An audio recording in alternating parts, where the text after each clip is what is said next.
Karjat superfast, वेगवान शहराचं वेगवान न्यूज चॅनल। कर्जतमध्ये टोरेंट पॉवरचा 3000 मेगावॅटचा जलविद्युत प्रकल्प प्रस्तावित आहे। साई डोंगर पालीतर्फे कोथल खलाटी या परिसरात येत्या काळात होणाऱ्या या जलविद्युत प्रकल्पावर आता गंभीरपणे आरोप होत आहेत। दरवर्षी दुबार शेतीसाठी राजनाल्यामधून पाणी सोडण्यात येतं। साई डोंगर परिसरातून पाटबंधारे विभागाचा मध्यम प्रकल्पाचा राजनाला म्हणजेच पोटलपाली कालवा जातो। त्या कालव्याची लांबी साधारणपणे 10 किलोमीटर आहे।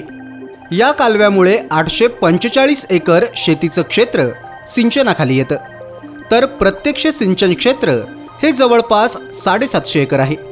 मागच्या 5 वर्षांमध्ये या कालव्यामुळे फक्त 250 एकर क्षेत्राचं सिंचन झाले, म्हणजेच आता शेतीसाठी या कालव्यामधून वाहणाऱ्या पाण्याचा कमी वापर होतोय। टोरेंट पॉवरचा जलविद्युत प्रकल्प ज्या परिसरात प्रस्तावित आहे त्या वळण बंधाऱ्यामध्ये दिवसाला अंदाजे 8 कोटी लिटर पाणी उपलब्ध होते। या पाण्याची चोरी टोरेंट कंपनी करत असल्याचे आरोप करण्यात आलेत।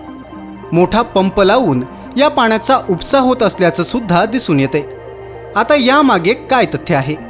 रायगड पाटबंधारे विभागाच्या कार्यकारी अभियंत्यांनी टोरेंट पॉवरला पाण्याचा वाणिज्य वापर करण्यासाठी परवानगी दिली आहे। कालव्यामध्ये अतिरिक्त पाणीसाठा असून सिंचनाखाली असणाऱ्या क्षेत्राला कोणत्याही प्रकारे बाधित न करता टोरेंट पॉवर प्रकल्पासाठी लागणारं पाणी उपलब्ध होत असल्याची माहिती पाटबंधारे विभागानं दिलेली आहे।